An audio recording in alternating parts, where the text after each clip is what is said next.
Assalamualaikum warahmatullahi wabarakatuh.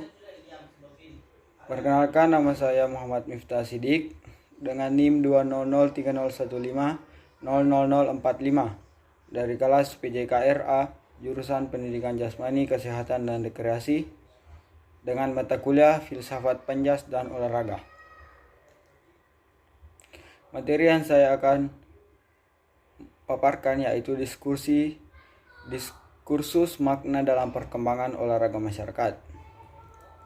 Yang pertama, olahraga amatir dan olahraga profesional. Olahraga amatir dan olahraga profesional.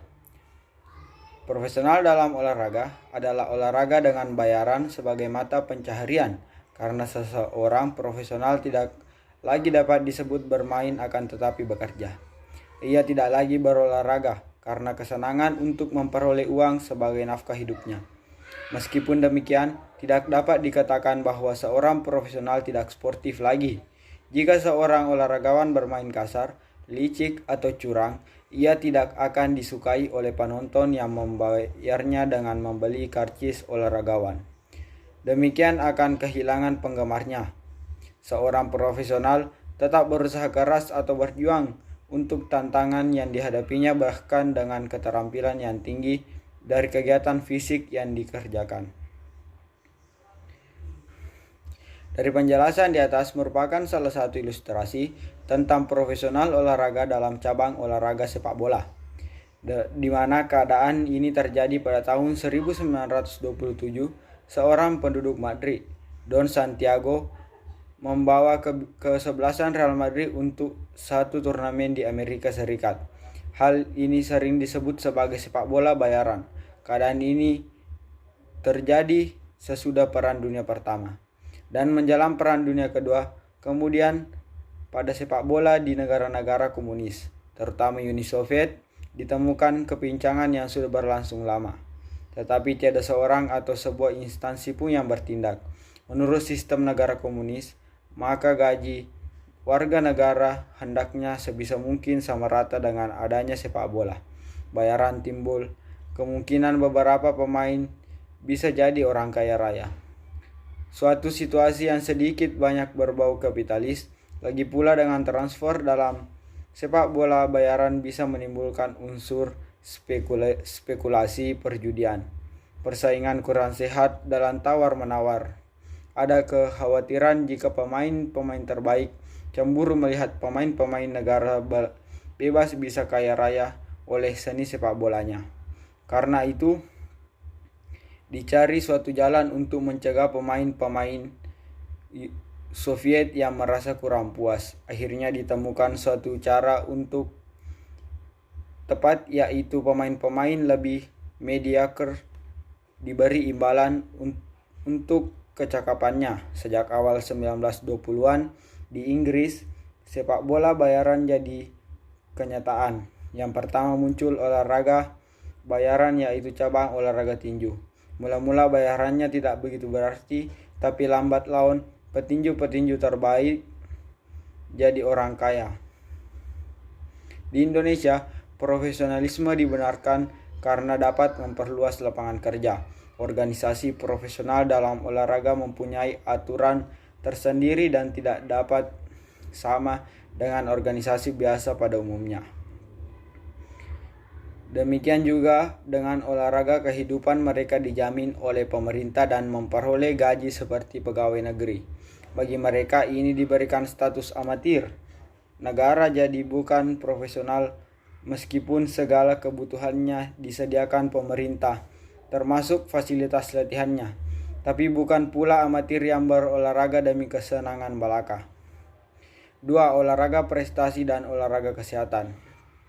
Olahraga prestasi. Hasil evaluasi dan analisis mengenai juara dunia menunjukkan bahwa atlet-atlet yang mampu menghasilkan prestasi hanyalah atlet-atlet yang memiliki fisik prima, menguasai teknik dengan sempurna, memiliki karakteristik fisiologis dan moral yang diperlukan cabang olahraga yang ditekuni, cocok untuk cabang olahraga yang dilakukannya, sudah berpengalaman berlatih dan bertanding bertahun-tahun. Olahraga prestasi.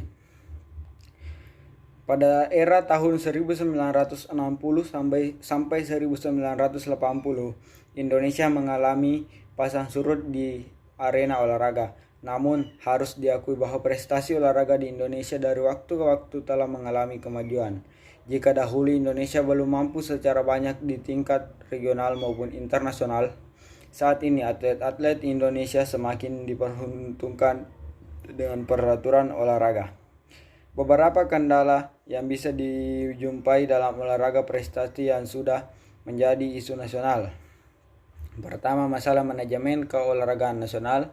Yang kedua, organisasi induk olahraga belum melaksanakan program pembinaan jangka panjang secara konsisten dan berkesinambungan. Yang ketiga, penerapan dan pendekatan ilmiah dan teknologi dalam olahraga masih terbatas. Adanya kesenjangan yang cukup lebar antara pemain top dan pemain kader dalam kemampuan dan prestasinya.